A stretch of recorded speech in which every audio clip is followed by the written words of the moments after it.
Hey, what's going on, Archons? Yeah, random intro, right? I've been enjoying some IRL KeyForge these last 2 weeks, actually. Finally got to get back into the store, get to see some friendly faces as well as some new faces in the community, which is always fantastic.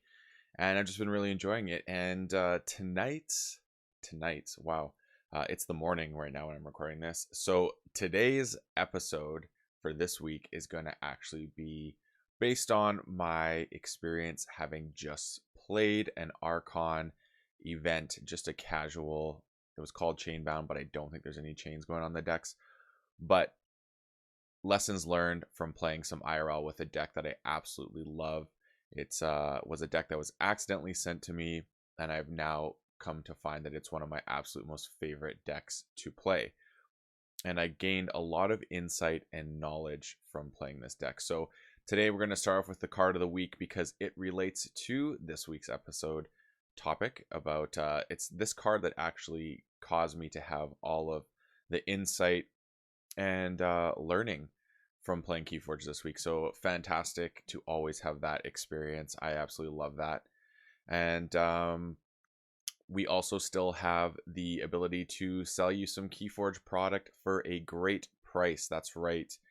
Get 48 aka Mass Mutation English decks for $200 shipped to anywhere in Canada or the US. That is the deal. 48 decks, $200. And we also have Worlds Collide displays also available for $50 each.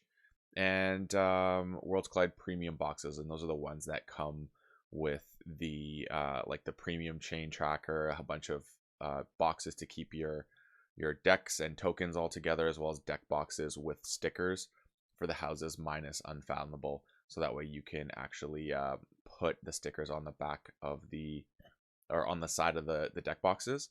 I've also heard some people like those stickers that come in it because if they're making cubes, it gives you the ability to like create kind of mavericks for your cubes by putting the sticker on the cards, which is a really cool idea if you're into that idea.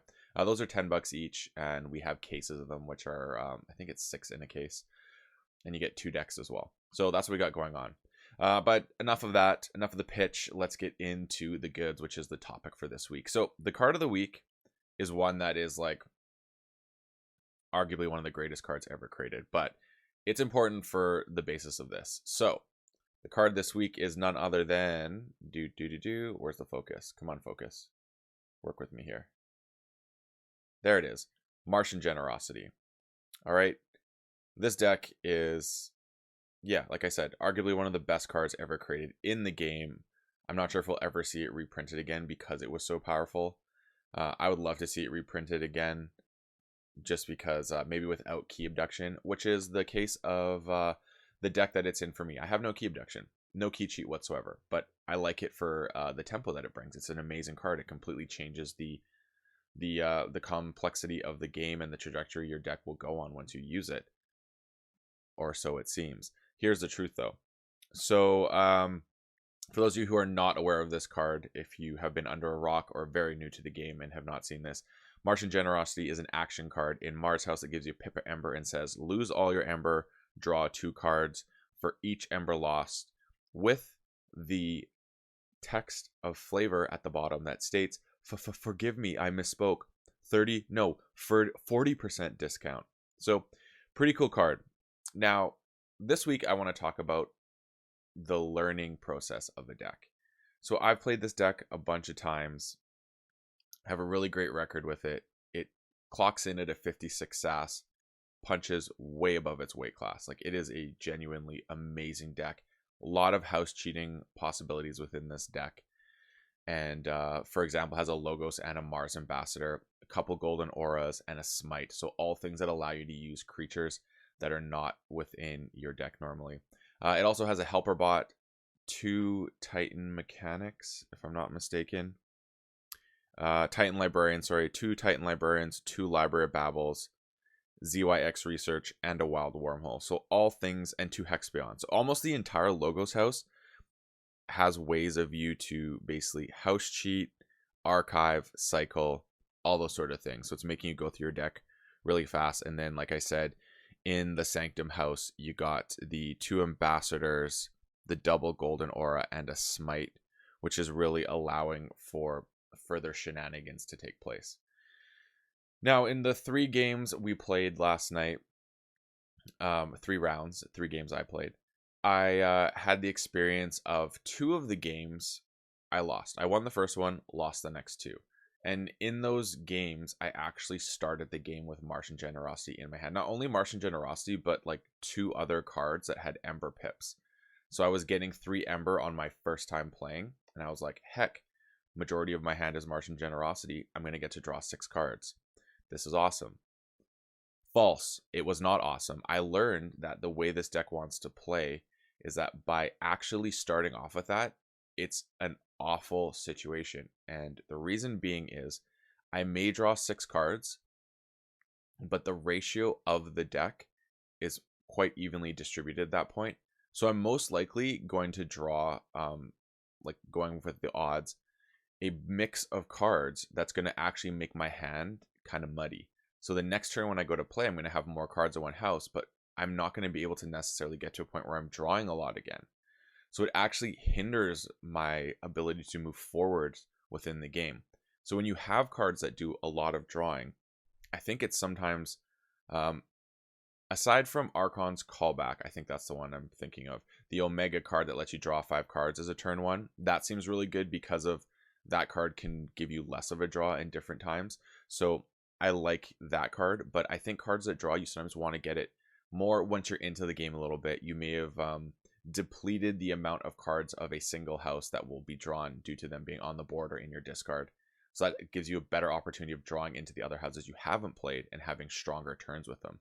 And that's what I realized. By having the Martian Generosity go off my first turn, even though it is 6 cards, it's better obviously to have you draw the 10 cards, obviously. But I found that it just put me in a position where I wasn't going through the deck the right way, and it slogged out the latter part of the game because I do want to cycle this deck. So the thing that I'm getting at here is that sometimes drawing, you want to wait till you're a little bit more established, maybe a more established board. My favorite way to play this deck actually is to get to have a Mars Ambassador out and then get to play the Martian Generosity in the Sanctum turn, because the Sanctum establishes a really nice board. And the Logos you actually almost want a little bit earlier. It's like you want to go into a Logos board, then get your Sanctum, because the Logos creates this sort of, well, obviously the Hex Beyonds and the Titan Librarians create some interesting situations where you can get to start archiving and cycling more and have those bigger turns. But it's more like you want to get the Logos because they can get on board pretty nice, and then it makes your opponent be like, oh crap, they can just, or me, I can just reap out with my Logos and generate a lot of Ember. But really I want to get my Sanctum out so I can start using my Ambassadors, get the Lion Boutrum, the Abond out there, so they're bigger and harder to take care of.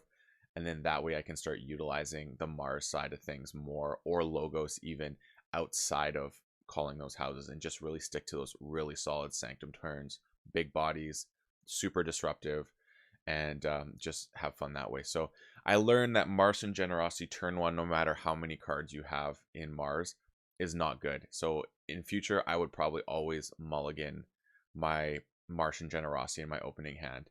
Even if I don't get it, it's like it ends up being at the bottom of my deck. I still think it puts me in a better position than if I had kept it turn 1 and drawn those 6 cards. I found it really hindered my ability to get my game plan. And then as the game progressed, I was really on the back foot of needing certain things to really help me. So that sums it up for this episode. Again, Martian Generosity was the key of the week, card of the week. Wow. And we've also got those cheap product available, and it's going fast. Like, there's not a lot left. So if you're seeing this and you haven't taken advantage and you've been on the fence, act now, because it will be gone very soon. This is probably the last week that I think product will be available. It's going to all move for sure. So hit me up. There's information in the comments below, or the show notes below, to get in contact with me and set up some orders to get yourself some really well-priced Mass Mutation Worlds Collide product.